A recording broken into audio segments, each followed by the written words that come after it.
Hi everyone, XOTIC PC here, doing another one of our video reviews. Today we are checking out the AORUS X5-CF1.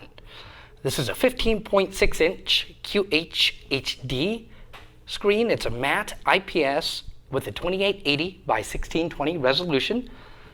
The CPU is 5th gen Intel Broadwell i7-5700HQ that works from 2.7 to 3.5 gigahertz.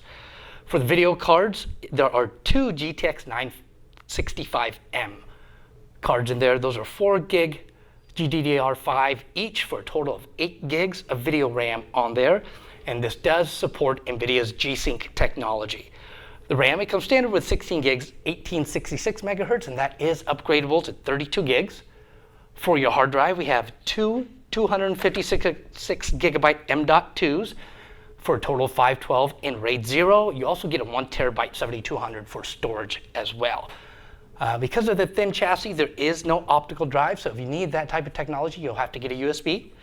For the wireless card, it's Intel's AC7260. Windows 8.1 is pre-installed. It does qualify for the Windows 10 free upgrade. For a warranty, we have a 2-year AORUS warranty. For the dimensions, we're looking at 15.35 inches across, 8.66 inches deep, and just 0.9 inches thick. The weight, 5.51 pounds. All right, let's have a look at the screen angles on here. Again, this is an IPS screen, so we should get some pretty good viewing angles here. We have our colorful gradients up. Just going to go ahead and spin it off to the left and the right. We'll go off by spinning to the left, and we'll basically just watch for some color washout as we do this here. And you can see that's pretty solid going to the left-hand side. Let's go to the right-hand side. Looking good that way as well. And we'll pull it down and then lean it back. So let's first start by pulling it down. And what we're seeing on the screen is what I'm seeing in person here. Looks like it's starting to reflect some of those backlit keyboard. And let's go ahead and lean it back. And I'm really not seeing any color washout at all there. That's as far as it leans back. So let's spin it off both ways here. That does look really good for the viewing angles. And again, as mentioned, an IPS type screen should do that for us. On the back here, we do see the logo, the AORUS logo here that we're used to seeing on most of their computers. This one is also backlit. I'll turn off the light and you'll see that glow. But it's very subtle. So you can see it pretty good just because it's really dark in here. But when the light's on, you can barely tell that's on there, but it's a little cool feature that they've added on this model. We're taking a look at the keyboard here. As you can see, it is a full-size chiclet style. You got the number pad over off to the side here. Then you got your highlighted WASD, your gaming keys. You got the G keys over here. Those are basically programmable macro keys. And then you can see on the touchpad they've actually put their Eagle logo right in it. For the touchpad itself, you can feel it's textured here on the bottom for your left click and right click. There's no noticeable separation between the two. And then the touchpad itself is smooth, almost like a glass feel to it. And then you got traction down here. For the keyboard itself, let's take a look at any flex here as I press down on it. Little flex, but nothing bad. Normal typing, no flex on there, but if you're pressing down on it, you're going to get a little bit. And then there is also backlighting on it. I'm going to turn off this light. Basically how you do it is function and the space bar. So let's kill this light. And you can see it's on now. Function spacebar, turn it off. Then there's a low and high, and then off. But that's about it for the keyboard itself. Nothing else too fancy about it.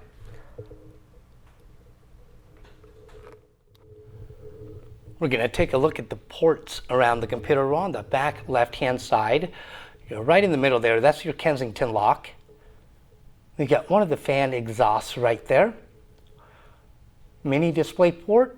The one that's blocked is HDMI, but you can just remove that tab to use it. Then we got your headphone, microphone, USB 3.0 port. And then that is a speaker port right there. So you got the front left speaker. Spin it around to the front side. You're going to have your status indicator lights. We'll come back to see those here in a little bit, but you can see them blinking right there. Another speaker out port. Let's get the focus here. There we go. Has your SD card reader, USB 3.0, USB 3.0, HDMI, and then your other exhaust port. So I do have to take that back. It looks like the HDMI is on this side and not on the other. So mini display port on one side, HDMI on this side, right exhaust vent. We got that on the rear as well. We'll pop this open so you can see those a little bit better here later in the review. Got your power port, VGA, another USB 3.0. Then you really can't see it too good because of the angle, but there's your Ethernet port, is that last one. And then finishing up on the left-hand side. So as we talked about, that port right there in the middle says HDMI, but I don't think this is a dual HDMI. We'll have to check in on that though. But that'll finish up the ports here. Let's get a close-up on the status indicator lights. So here's a better view of the status indicator lights that we went by a second ago. Starting from the left-hand side, we got your Bluetooth indicator, Wi-Fi indicator, hard drive activity light, and then the thing that looks like a battery actually lets you know if the power is plugged in. So it's not right now, it's not lit up. And then the last light is just letting you know the computer is on. So you have the lid closed. You can tell if you accidentally left it on, and turn it off if you need to. We're going to take a look into the BIOS. The computer's off. I'll hit the power button and then just spam F2. And that should get us into the BIOS there. So there we go. So let's make sure you guys can see everything okay. Yeah, it looks good. On the main tab here, nothing you can change, just information, the computer name, the build date and time, EC version, CPU information, system language, date and time, and your access level. We'll go over to the advanced tab, onboard device configuration. We can enable, disable the wireless LAN, Bluetooth, RTC support, the webcam, and hyper-threading. USB charging function, enable or disable. Let's go back here. SATA configuration. You'll want it in RAID because it comes with two 256 gigabyte drives, and then you can see in this case they're using light-on drives, and then you can see the 1 terabyte hard drive is listed there as well. If you wanted to, you can change it to AHCI, but again, with 2 hard drives, you don't want to do that when they're in RAID configuration. USB configuration here, enable or disable legacy support, XHCI mode, Intel Rapid Storage Technology, and that's looking at your RAID configuration there. Let's go over to the chipset. Just gives you information. So your memory, the frequency, the RAM sticks, and as you can see, there's 2 8 gig sticks installed, 2 open slots, so a total of 32 gigs. For security, we can set the administrator password. We got our boot options, so you can set the number pad, the keypad, to be numbers on or off. Got it to on right now. Then you can change your boot option priorities there, and then save and exit. So we're going to discard changes and reset. And that's reset without saving, so we'll say yes, and then that will just boot us normally and get into Windows. So it's just like any typical BIOS, not a whole lot of information that you can change for a laptop. Boot time. All right, we're going to check out the boot time of the computer again. This is 256 gigabyte M.2 SSDs in RAID 0. So the computer is completely off. I have my phone set up here. I'll hit the power button and start at the same time. So we'll go 3, 2, 1, go. And once that hits the desktop, I'll do my best to stop it. But with the RAID 0 configuration, SSDs, we should see some pretty good times.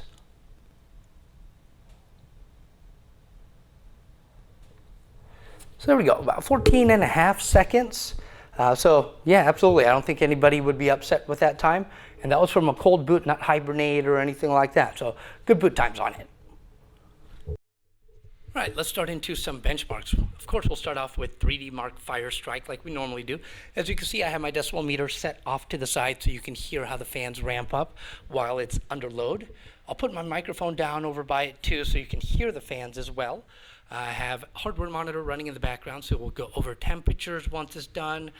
Of course, results of 3D Mark, and like we always do, we will be overlaying our thermal pictures from our FLIR gun over the benchmark as it's running.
All right, we got 3D Mark Firestrike finished up here. You can see the score, 7,810.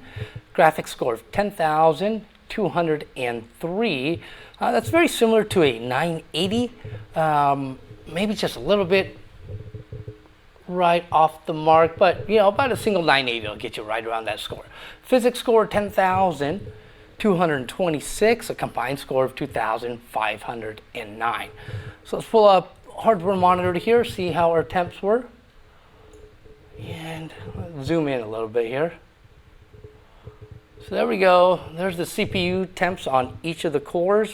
So we're looking at lower to mid 90s, so 91, 92, 96. So a little bit higher than ideal. That's pretty much expected for something this thin though. You're going to get higher temperatures than something that's really, you know, a thick computer that has larger fans inside of it. For those temperatures, the fans were not very loud. Sometimes you get really, really loud fans, but I would say for this form factor, it's probably one of the quietest ones that I've heard.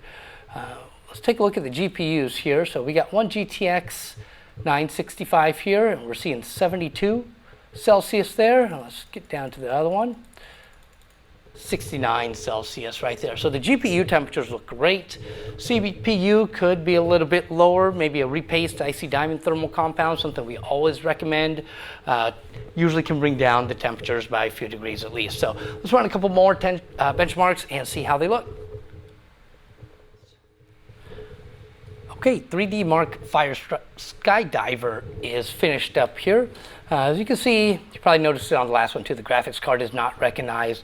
Again, they are two GTX 965Ms. We got a score of 12,519, graphics score of 13,124, physics score 9,456, and a combined score of 14,562. Let's pull up hardware monitor, see how we look here. Let's go up to the CPU. So we're seeing upper 80s, 88, 91, 92, 95, so kind of a mix in between there. Let's go back down to the GPU and see how they were doing. So here's one 965, we're looking at 65C. I must have went by the other one, saying 67C. So a little bit lower temperatures all the way around compared to Firestrike. Still really good temperatures for the GPU. Ideally, we would like to see a little bit lower on that CPU there. So we'll run one more benchmark. It'll be 3D Mark 11 and go over and see how that one does.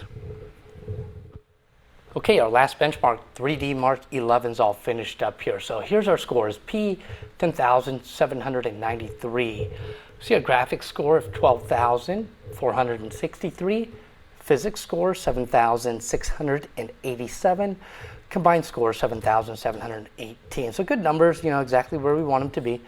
Let's take a look at hardware monitor here.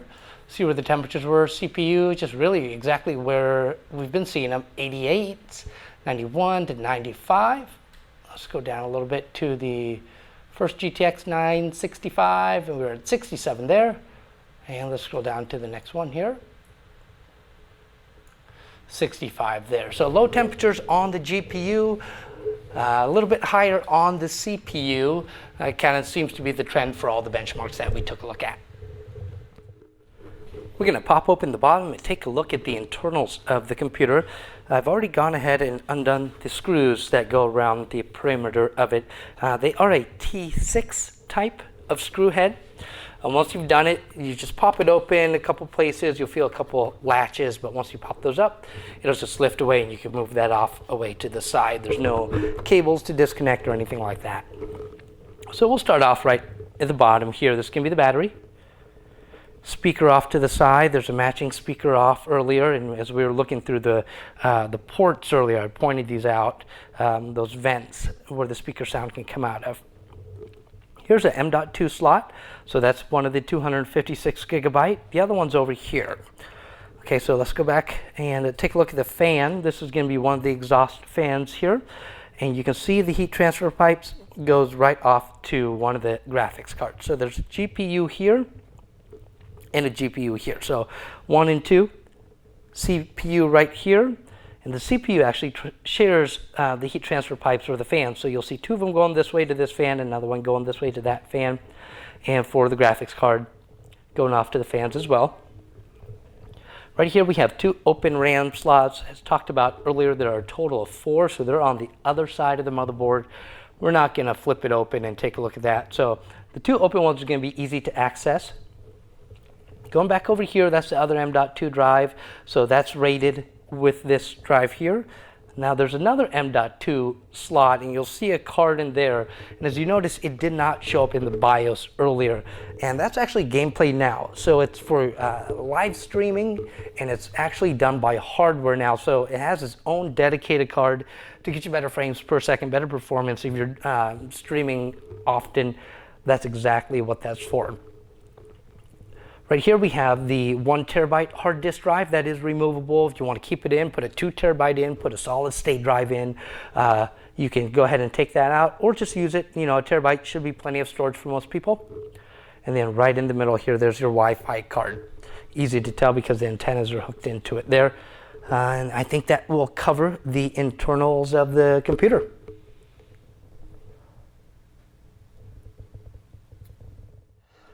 All right, that's going to wrap up our look at the AORUS X5-CF1. Hope you got some good information out of it. If you have any questions, feel free to leave them below in the comments or contact us directly. The phone number is 1-877-289-9684. You can email sales@exoticpc.com or catch us in our live chat during our normal business hours, Monday through Friday, 9 to 5:30 Central Time. And of course, check out our site. It's exoticpc.com. That's XOTIC PC.com. Thanks again. Have a good one.